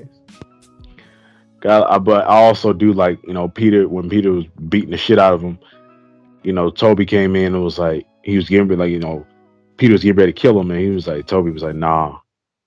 This ain't the way. We help people. Don't kill. If you kill him, he wins.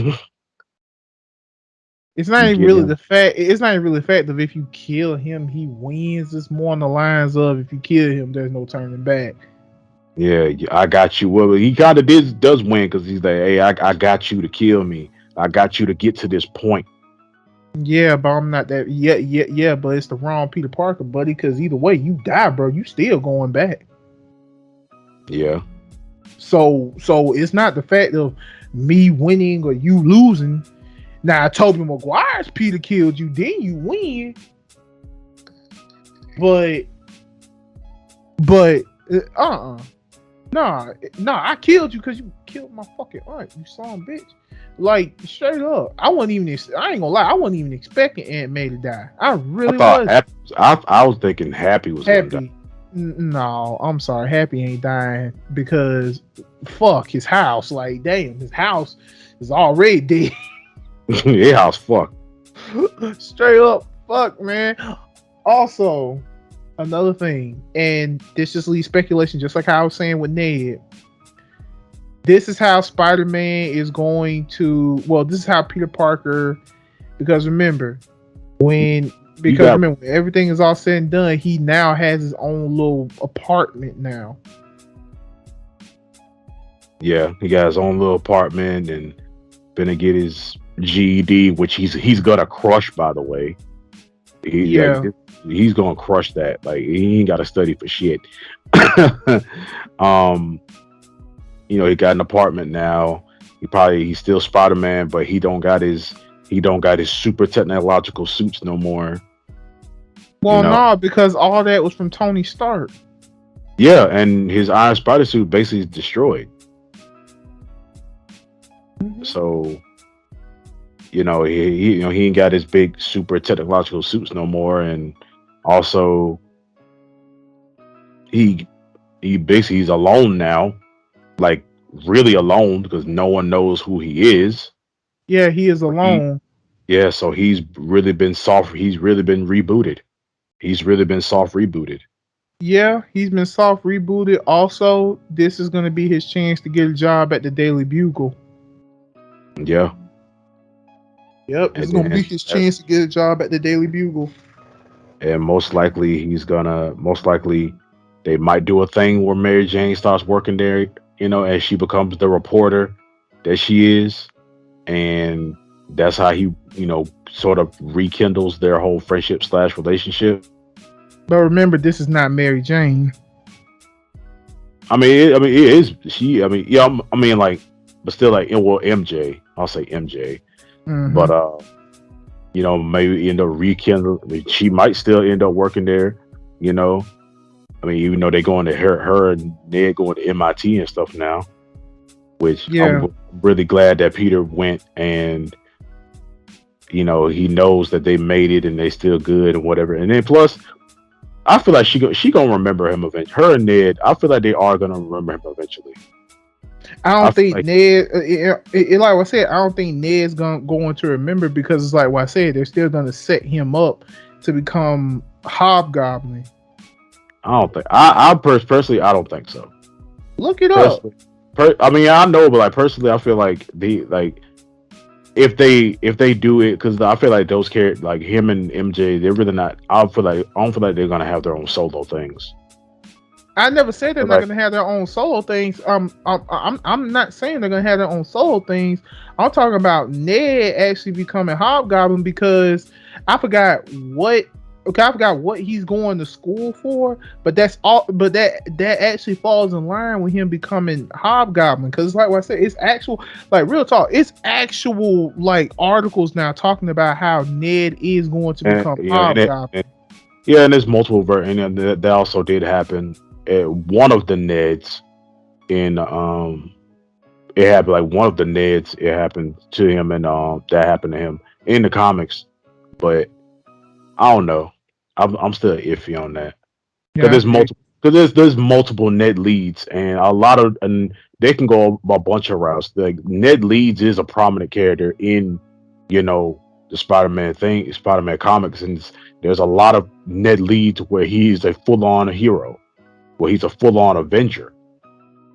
So it's a lot of routes they can take when it comes down to Ned. And with MJ, I feel like she gonna remember him eventually too, because she's still wearing the necklace. She's still wearing the necklace he gave her, I know. and that's you know there's something there. Like there's something conscious.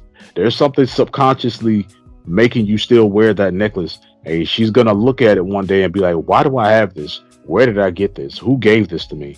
Like those questions are gonna be asked eventually, and I'm glad Peter I mean, I'm glad Peter, you know, kept didn't keep his promise to them because now he can keep them out of trouble. He basically can keep them out of trouble because every time he did something, you know, he was trying to say the word or whatever, they always were put in like imminent danger. So now that they don't remember him and don't know him like that, don't know him at all, you know, it keeps them out of his way technically when it comes down to with all the superhero shit, and it keeps them out of danger. So it's sad, but I'm glad that they not getting they not getting in all the danger that he was putting them in, not intentionally, but they were getting into with him. Yeah, but y'all know we can't end talking about this without talking about that Doctor Strange trailer. Oh man, and I love it because they also showed a character that is I'm really surprised that she's here. I forgot her name, but the girl with the star on her back. Um, she has her power is she can basically just bust through dimensions. She can go to any dimension she wants to go to, and she has like she kind of has like a Captain America kind of outfit. Miss Marvel? Huh? No, it's Miss not Miss Marvel. Marvel? No, it's not Miss Marvel. Miss Marvel is getting her own show though, I know. but that's not her. It's a whole different character, and she's basically traveling the dimension she's in, the universe she's in. It's not even her universe. She's basically traveling to multiple universes looking for her mom. Okay. So yeah, I'm actually very surprised that she's here. So we got another young Avenger. um, but yeah, man, if you haven't watched WandaVision, please go ahead and watch WandaVision because Wanda gonna be out here, and they also confirmed that place when that whole garden and stuff that's Wanda's own little pocket dimension. Makes sense. But man, he came up there. She was like, "What you doing? What you doing here?" So, I'm not here to talk about Westview. So hey, if you haven't seen WandaVision, go ahead and watch WandaVision. Yeah, but look, here's the thing. I don't care. The main standout point was that evil Doctor Strange. Oh hell yeah! A lot of people think that's some people thought that that's What If Doctor Strange, right? That's what I think. But I don't think that's him. It better be. I don't give a fuck. It better be. It better be. Bro, how trippy would that be if that is really the What If Doctor Strange? How trippy would that fucking be? That would be amazing. And the only reason why I say it would be amazing because it's an animation tying in to real life.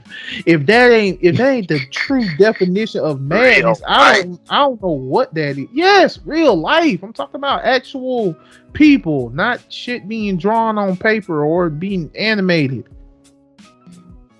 No, but after the last episode of What If, I don't think that's him. Because we got Okay, we did. okay, but here's the thing. Okay, but here's the thing. How do you know? How do you know this takes? How do you know that evil Doctor Strange is the one from the end? Once his story ended, we don't know what the fuck happened to him. Yeah, he was Yeah, stuck but in. He was he stuck thought in his just own sit little. there. Yeah, he was stuck in his own universe, but making it seem like he couldn't get out. Or hell, this could have been the Doctor Strange on his way to become. This could have been the Doctor Strange on his way to fuck up that universe. To fuck up that universe. Yeah, but Never know.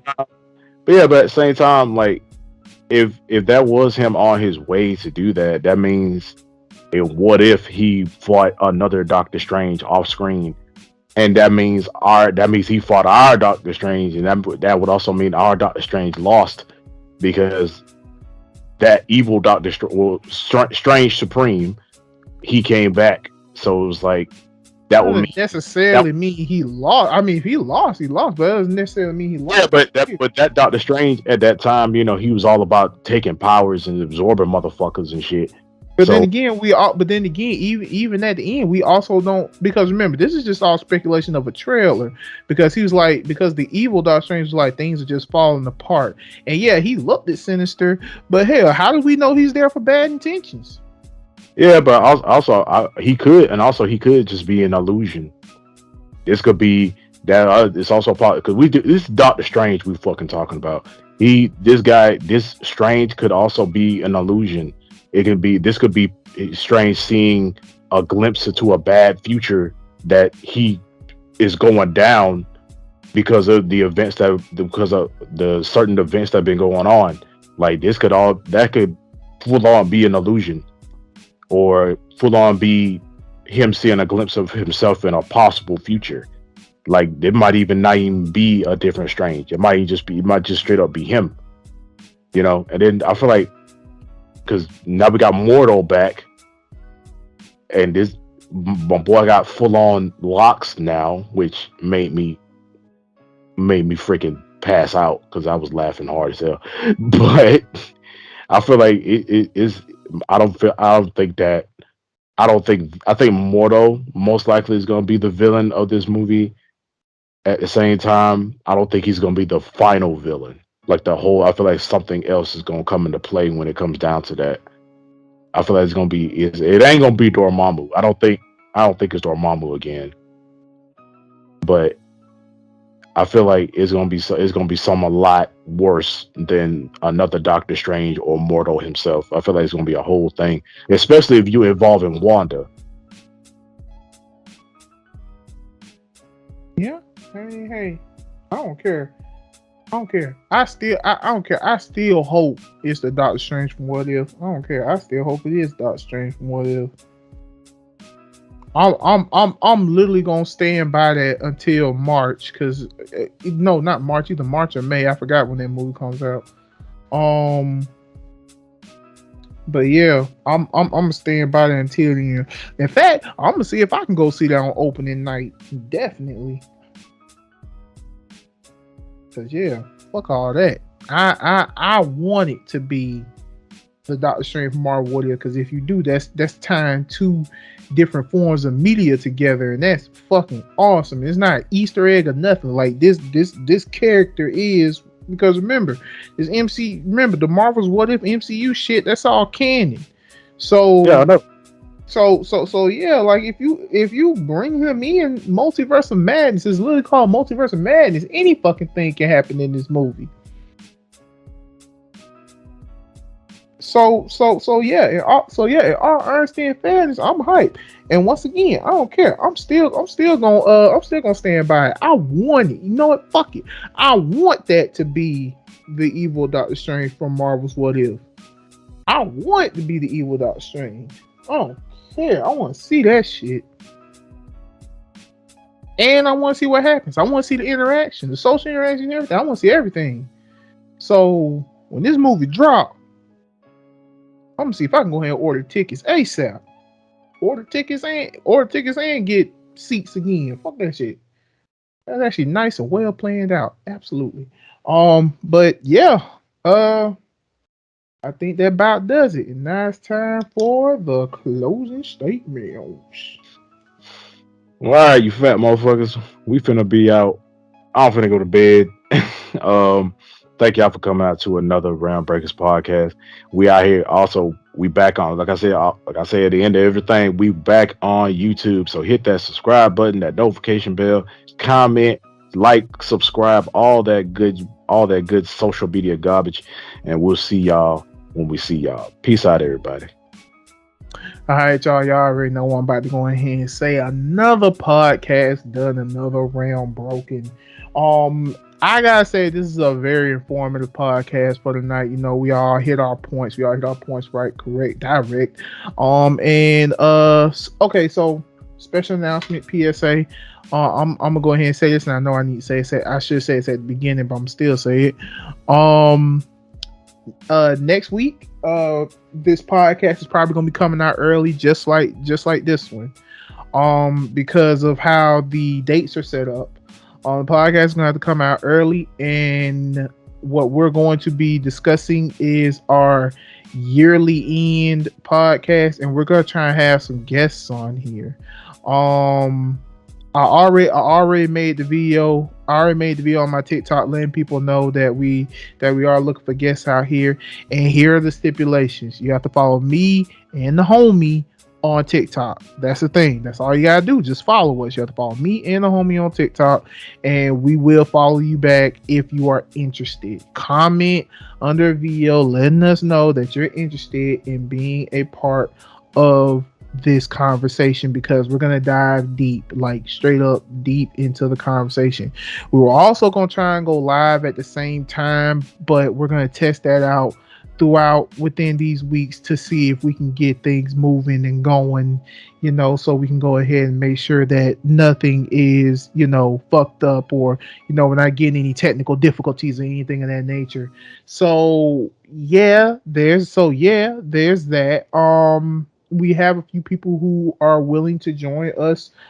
We have a few people who are willing to join us on the podcast for that night, and it will be very cool, because the main thing we're going to be talking about is anime, manga, things, you know, our mental health on how it's been going throughout this year, and how, and you know, our goals and plans and futures for next year, and how do we expect to stay on that goal, because I feel like that's the main problem a lot of people have, is staying focused on that goal. It's about staying focused on your goals. That shit right there. That is the dynamic that we need to focus on, how we can stay focused on our goals and things like that, and what goals are we trying to achieve for next year. So yeah, on TikTok the video's made. A couple of people have already asked could they be a part of this conversation, and yeah. So you already know what I'm about to say. That's us. We are the RealmBreakers. We will see you guys next week for another episode of the RealmBreakers podcast. And do not forget, always remember, people, to keep breaking all the realms and fucking the multiverse up. Peace out. And we are out. Take care.